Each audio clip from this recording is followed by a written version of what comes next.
Hello students, Balyan GS classes में आपका स्वागत है। स्टूडेंट्स, आज की क्लास में हम योजना आयोग नामक टॉपिक पर डिस्कशन करेंगे। योजना आयोग का गठन 15 मार्च 1950 को हुआ था। केंद्र सरकार के मंत्रिमंडल के एक संकल्प प्रस्ताव के द्वारा योजना आयोग का गठन किया गया था। योजना आयोग का उल्लेख भारतीय संविधान में नहीं दिया हुआ है, इसलिए हम योजना आयोग को एक संवैधानेतर संस्था भी कहते हैं। संवैधानेतर संस्था से तात्पर्य है कि यह एक ऐसी संस्था है जिसका उल्लेख भारतीय संविधान में कहीं भी नहीं किया हुआ है। योजना आयोग का गठन तत्कालीन सरकार के द्वारा एक प्रस्ताव के द्वारा किया गया था, जो प्रस्ताव मंत्रिमंडल के द्वारा लाया गया था। आज की क्लास में हम योजना आयोग का गठन कब हुआ या योजना आयोग की स्थापना कब हुई, योजना आयोग का प्रथम अध्यक्ष कौन था, योजना आयोग के क्या कार्य होते हैं, आदि सारी चीज़ों पर डिटेल से डिस्कस करेंगे। तो आइए डिस्कस करते हैं। योजना आयोग को इंग्लिश में प्लानिंग कमीशन भी कहा जाता है। योजना आयोग की स्थापना कब हुई? तो मैंने आपको अभी बताया कि योजना आयोग की स्थापना 15 मार्च 1950 को हुई थी। उस समय योजना आयोग की स्थापना केंद्रीय मंत्रिमंडल के एक संकल्प के द्वारा की गई थी। योजना आयोग का जब गठन हुआ तो भारत के प्रधानमंत्री पंडित जवाहरलाल नेहरू थे। यह एक बहुत ही महत्वपूर्ण प्रश्न है कि जब योजना आयोग की स्थापना की गई, जब योजना आयोग का गठन हुआ तो भारत के प्रधानमंत्री कौन थे? भारत के प्रधानमंत्री पंडित जवाहरलाल नेहरू थे। पंडित जवाहरलाल नेहरू भारत के प्रधानमंत्री थे। तो यहाँ पर मैं आपको बताना चाहूँगा कि योजना आयोग की स्थापना 15 मार्च 1950 को की गई थी। यानी योजना आयोग की स्थापना 15 मार्च 1950 को की गई थी। योजना आयोग के बारे में मैं आपको यह भी बता दूं कि योजना आयोग में 2 तरह के सदस्य रखे गए। योजना आयोग में 2 तरह के सदस्य रखे गए। नंबर 1 स्थायी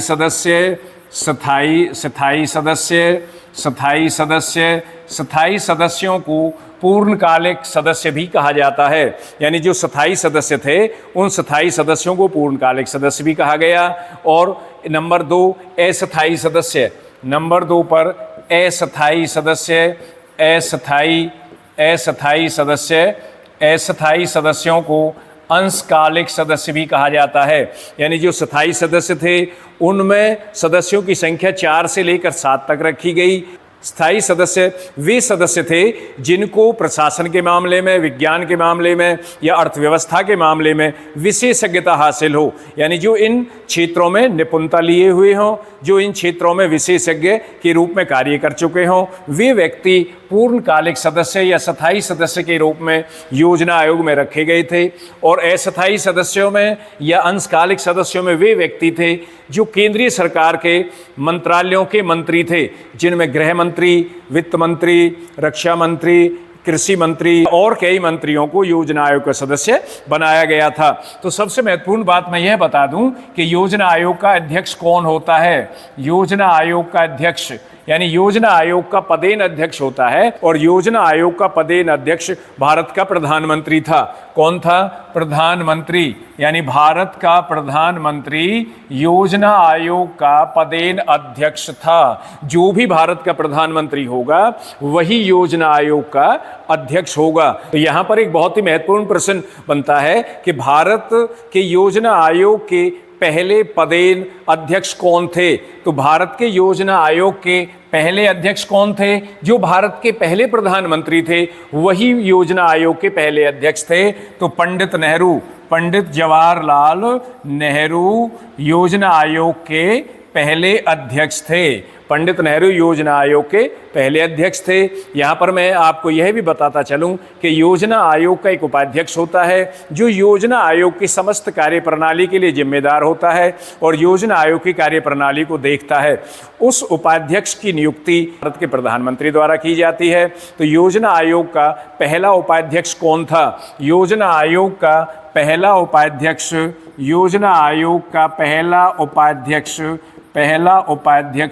गुलजारी लाल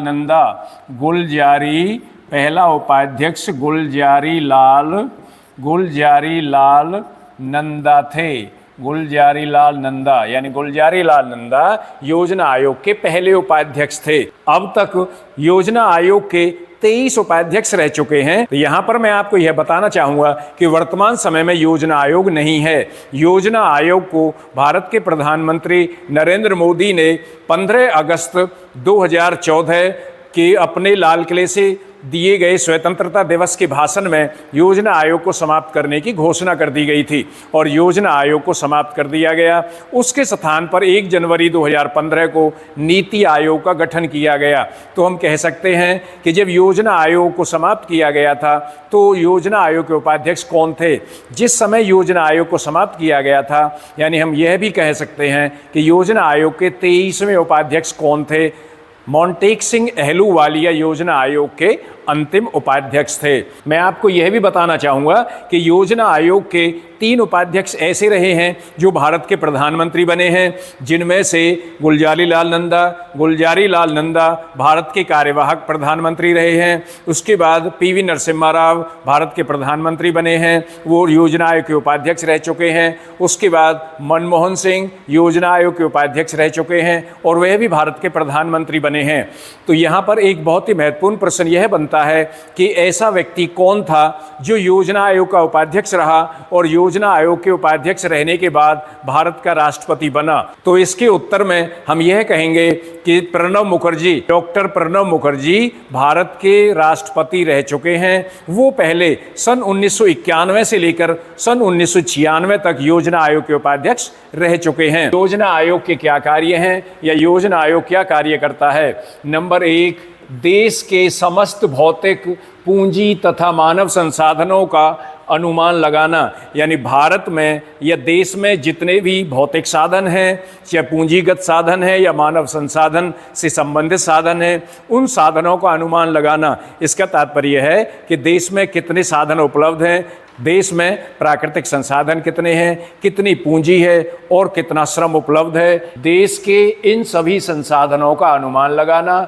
और उनकी वृद्धि की संभावनाओं को तलाश करना, यानी कितने संसाधन हैं, इन संसाधनों का अनुमान लगाना और इन संसाधनों में किस तरह से वृद्धि की जा सकती है, किस तरह से इनको बढ़ाया जा सकता है, उसका अनुमान लगाना, यानी किस तरह से इन संसाधनों की वृद्धि की जा सकती है, उसकी संभावनाओं को तलाश करना किसका कार्य है? योजना आयोग का कार्य है। नंबर 2, देश के संसाधनों का प्रभावी व संतुलित उपयोग के लिए योजना बनाना, यानी देश के संसाधनों को प्रभावी तरीके से प्रयोग किया जा सके, देश के संसाधनों का संतुलित तरीके से प्रयोग किया जा सके, उनके प्रयोग करने के लिए या उपयोग के लिए योजना बनाना। योजना बनाने का काम योजना आयोग का है। यदि हम यह कहें कि योजना आयोग का सबसे प्रमुख कार्य देश के लिए योजना बनाने का है और योजना आयोग पंचवर्षीय योजना बनाने में अपनी महत्वपूर्ण भूमिका निभाता आया था, यानी योजना आयोग ने पंचवर्षीय योजनाओं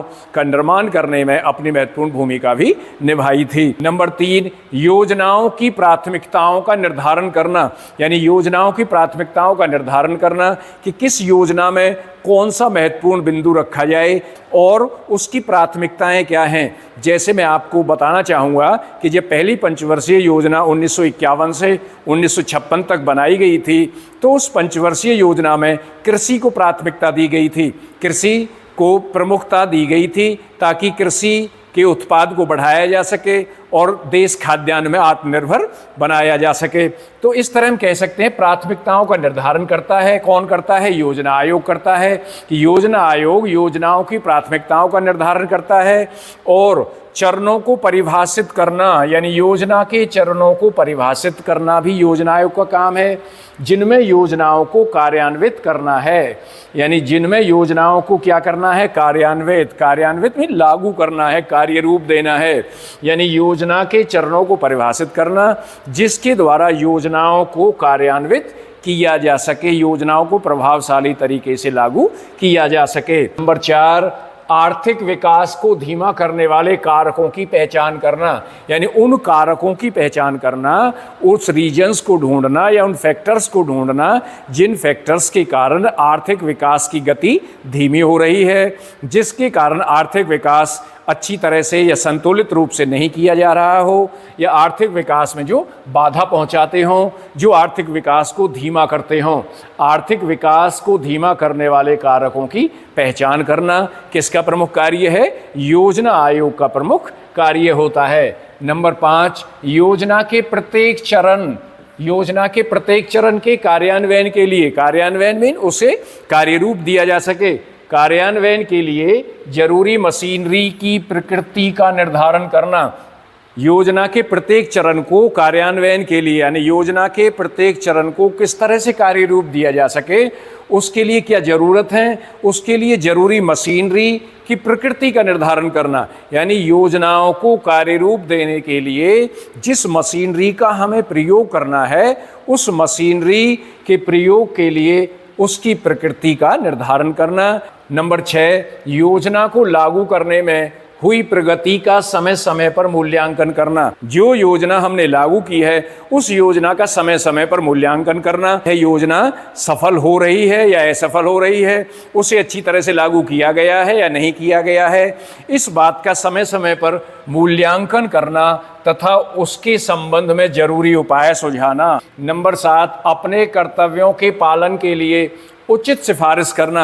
यानी योजना आयोग अपने कर्तव्यों का पालन करता है, तो अपने कर्तव्यों के पालन के लिए उचित सिफारिश करना, और सिफारिश के साथ साथ ऐसे मामलों पर सिफारिश करना, यानी ऐसे मामलों पर सिफारिश करना जो इसकी सलाह के लिए केंद्र और राज्य सरकारों के द्वारा संदर्भित किए गए हों। यानी उन मामलों पर सिफारिश देना जो इसकी सलाह के लिए केंद्र सरकार और राज्य सरकारों के द्वारा संदर्भित किए गए हों। संदर्भित से यहाँ पर तात्पर्य है जिनका उल्लेख राज्य सरकार और केंद्र सरकार के द्वारा किया गया हो।